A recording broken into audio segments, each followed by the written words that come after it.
L'Université des vins et d'analyse sensorielle a été créée en 2002 sous l'impulsion d'une enseignante d'œnologie, Aurélia Desmond, et de son élève Jérôme Moncosu, vigneron.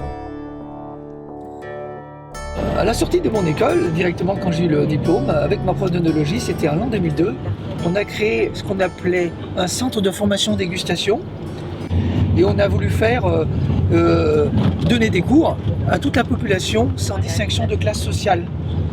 Donc l'idée a été de mettre en place un salon des vins et les bénéfices tirés en un seul salon doivent nous couvrir tous les frais thématiques, quel que soit le thème. Même si on prend par exemple des cours sur les vins de glace avec des vins qui vont coûter entre 80 et 100 euros, eh bien on peut toujours maintenir des prestations qui vont être de 10 à 15 euros, mais grand maximum. Chacun a droit à connaître et apprendre la dégustation. Cette association se donne pour mission le développement du patrimoine vinicole dans son ensemble. Car étudier l'œnologie, c'est étudier l'histoire, la géographie, le commerce. L'analyse sensorielle permet aussi de développer la conscience des dangers liés à l'alcool. Car déguster n'est pas boire. C'est le premier verre de la journée, oui, tout à fait. Donc, il faut bien commencer. Hein. Donc, non, on ne crache pas dessus. Non, on ne crache pas dessus déjà. Alors ça, c'est le grand secret? Non, ça c'est 2011. Ah, d'accord, merci. Donc ça c'est élevé en fût de chêne. Le premier était élevé en cuve, ça c'est élevé en fût de chêne. Et là, c'est un gamay. Un pinot. Non, un pinot. Dans la... Depuis sa fondation, l'association a mis en place un salon des vins à Roussillon, en Isère, dont les bénéfices permettent de financer des cours d'œnologie dans un esprit non élitiste. Vous allez voir. Vous avez vu le parfum? C'est extraordinaire. Et depuis le début de cette année-là, donc 2017, du mois de janvier, l'association est devenue Université des vins et d'analyse sensorielle au vu de l'ampleur que l'on a avec cette association et avec la collaboration qu'on a avec maintenant d'autres pays. Nous avons changé de nom.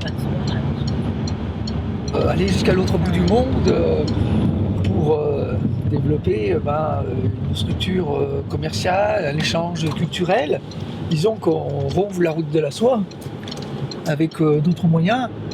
C'était avant la route des épices. Pour la France, c'est devenu la route du vin. Actuellement, c'est le partenariat avec l'université chinoise des minorités ethniques de Ningxia qui bat son plein.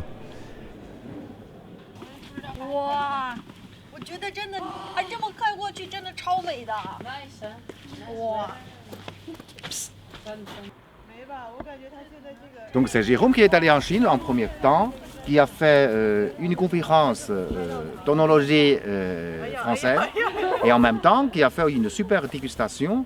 Par la suite, on a établi un plan d'action sur cette coopération pour améliorer la qualité de vin dans la région, mais en même temps pour former les jeunes qui vont éventuellement par la suite continuer ce travail de recherche avec, bien entendu, les savoir-faire français.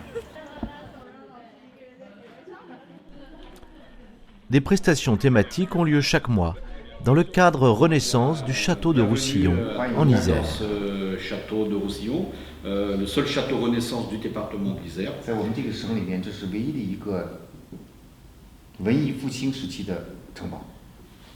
Et donc nous allons procéder à cette dégustation de vin qui est donc proposée par Jérôme. Voilà, sur sa couleur. Ici, nous sommes sur un vin rouge et nous allons étudier donc cette coloration qui, au début, le vin étant jaune, doit être d'une couleur violette et allant dans l'oxydation et dans le temps, va se dégrader en devenant plus ou moins tuilé marron. 也就是说呢，今天晚上呢，大家呢在品鉴的时候呢，那么就是说呢，我先讲一下这个呢酒。 Alors les cours ont lieu avec une régularité et d'une fois par mois, toutes les fins de mois au château de Roussillon. Et il y a après des cours qui vont être faits à la demande en fonction des besoins. Pour l'autre phase de la dégustation, nous allons prendre le vin en bouche. Nous allons prendre de l'air sans avaler le vin.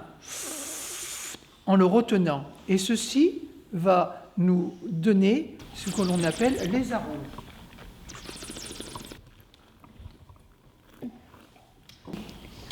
Il a le côté vanillé, le côté pain d'épices.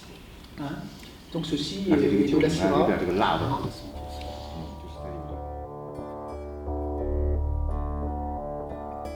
L'université accueille des étudiants chinois mais se déplace également en Chine.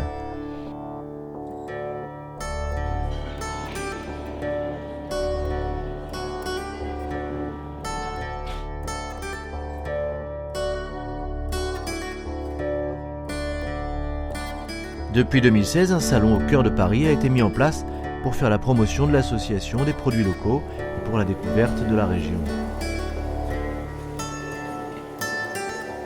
Et quand j'ai bu, je parle comme un livre, et je n'en dis plus sans foi que je ne veux. À trop aimer, l'âme se déconcerte.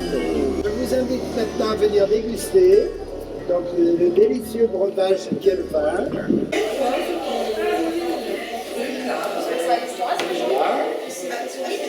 À la dégustation, on va apprendre à savoir de quelle région de France vient le vin que l'on va déguster.